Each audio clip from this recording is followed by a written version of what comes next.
नमस्कार दोस्तों, आपका फिर से स्वागत है हमारी इस नई वीडियो में। तो दोस्तों, बहुत सारी चीज़ें होती हैं ज़िंदगी में जो हमें हमारे सामने होती हैं, परंतु उसके बावजूद भी हमें उनके बीच में अंतर नहीं पता होता। होती हैं बहुत सारी चीज़ें। एक छोटा सा उदाहरण अभी देता हूँ। स्वर्ग और मोक्ष सबको ऑलमोस्ट एक ही लगता है। मैं ये अपने सनातन धर्म के हिसाब से बता रहा हूँ, बाकी तो इतनी मुझे नॉलेज नहीं है। आदमी क्या सोचते हैं, जो धर्मों में लिखा हुआ है, मोक्ष, स्वर्ग और नरक। स्वर्ग और मोक्ष तो लोगों को ऑलमोस्ट एक ही लगता है। नरक के बारे में तो लोगों को पता है, गलत चीज़ें होती हैं वहाँ पर। तो सबसे पहले आता है स्वर्ग और मोक्ष में। भाई, इस धरती पर हमने जो भी कार्य किए हैं, गलत किए हैं, सही किए हैं। एक एग्जाम्पल के तौर पर, जैसे अगर मैंने 10 अच्छे कर्म किए हैं और मैंने 20 बुरे कर्म किए हैं, तो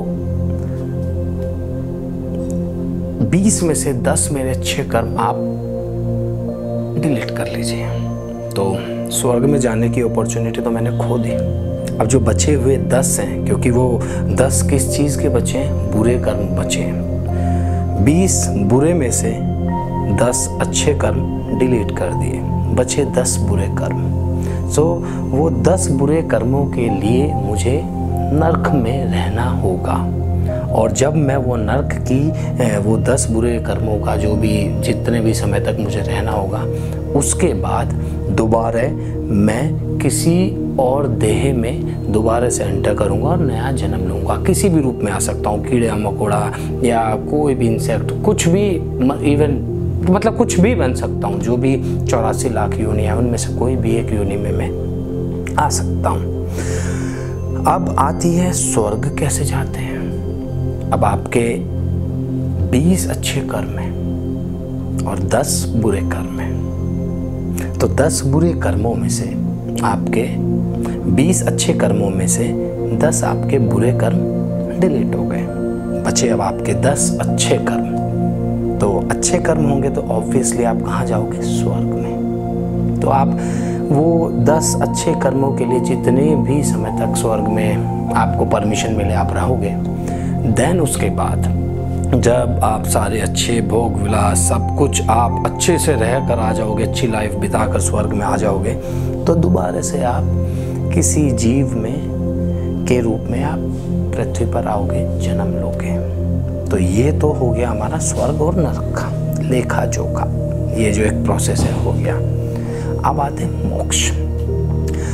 किसी मनुष्य ने इतने सत्कर्म किए हों, इतने सत्कर्म किए हों कि उसे परब्रह्म तत्व की प्राप्ति हो गई इस धरती पर।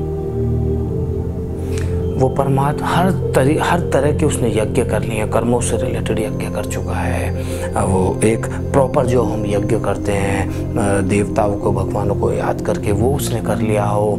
मटेरियलिस्टिक चीज़ों से के विषय में आसक्ति ना रख कर उसने जो यज्ञ किया हो, जो काम किए हो, कर्म किए हो, उसने हर तरीके से एक तरह का परम ज्ञान को प्राप्त कर लिया। परमात्मा के उस तत्व की प्राप्ति हो गई उसे।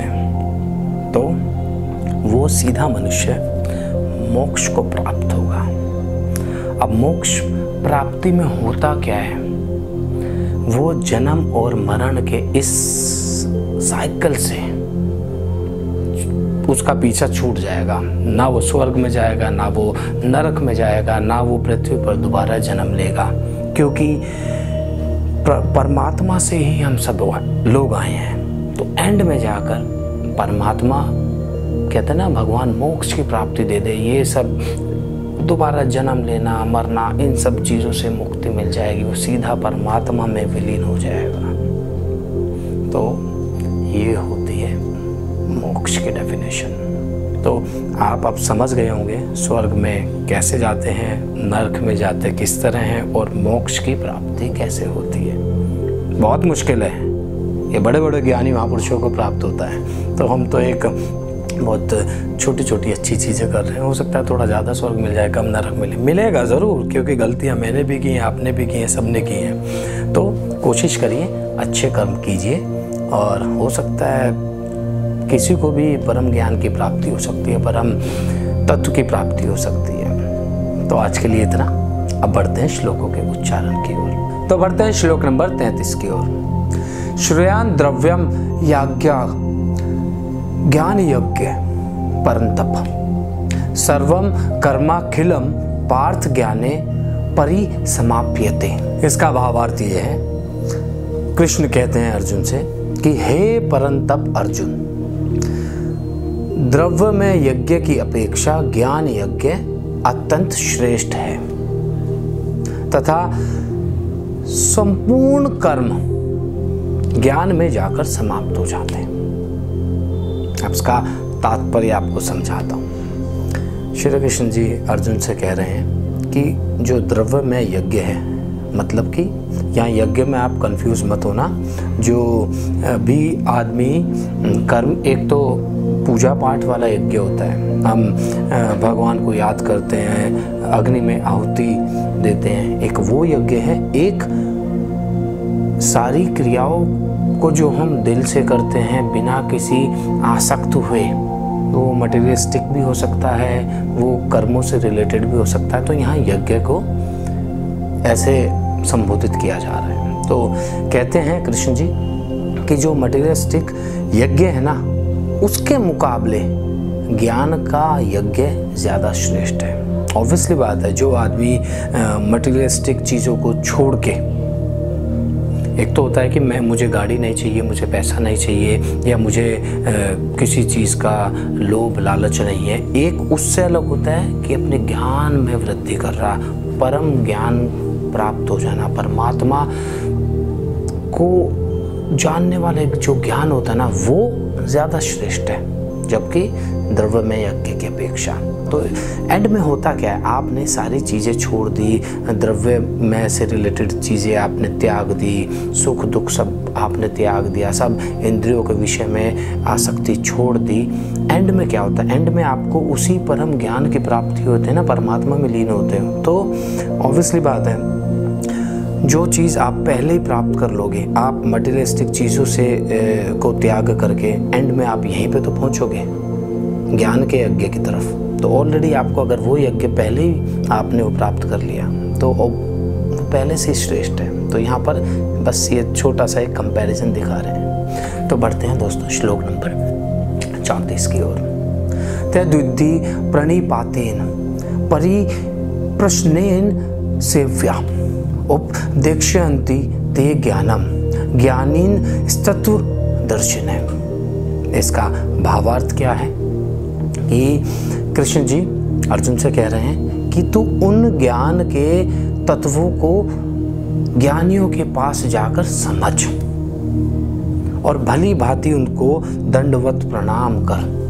उनकी सेवा करने से, कपट छोड़कर सफलतापूर्वक प्रश्न करने से तू उस परम तत्व को भली भांति जान पाएगा। उन ज्ञानी महात्माओं से उस तत्व को तू समझ पाएगा जब वो तुझे उपदेश देंगे। इसका तात्पर्य, हालांकि आप समझ गए होंगे, बड़ी सिंपल लैंग्वेज में बताया था मैंने आपको। इसका जो तात्पर्य है वो ये है कि श्री कृष्ण अर्जुन से कहते हैं कि तू उस ज्ञान को महापुरुषों के पास जा, जो साधु संत हैं, जो उस परम ज्ञान को प्राप्त कर चुके हैं, उनके पास जा। ऐसा तो नहीं तू जाते ही वो तुझे ज्ञान दे देंगे, तुझे उस तरीके से जाना भी पड़ेगा, एक तरीके से स्टूडेंट बन के, उनका शिष्य बन के। दंडवत क्या होता है कि जो लेट के प्रणाम करते हैं, वह उनके सामने जा, उनके सामने लेट कर प्रणाम कर, दंडवत प्रणाम कर।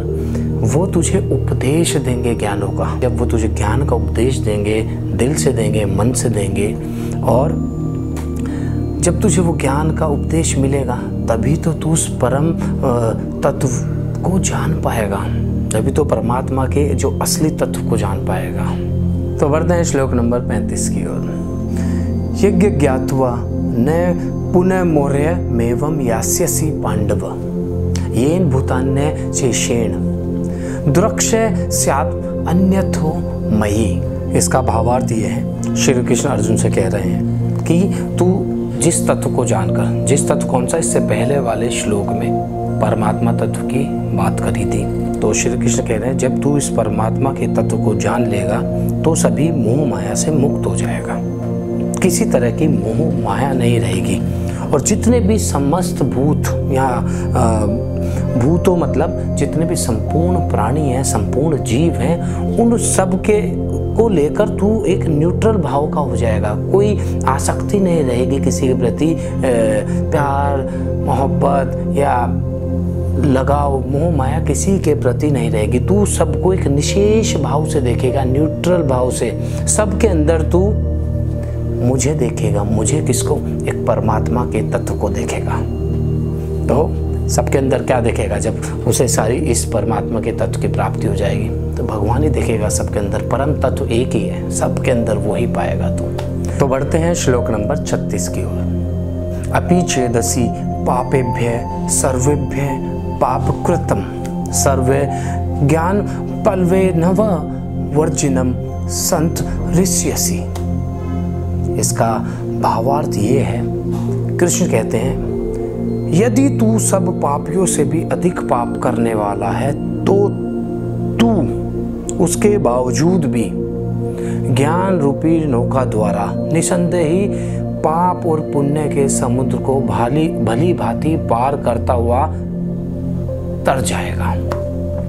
अब यहाँ किस संदर्भ में कृष्ण जी ने बात बोली?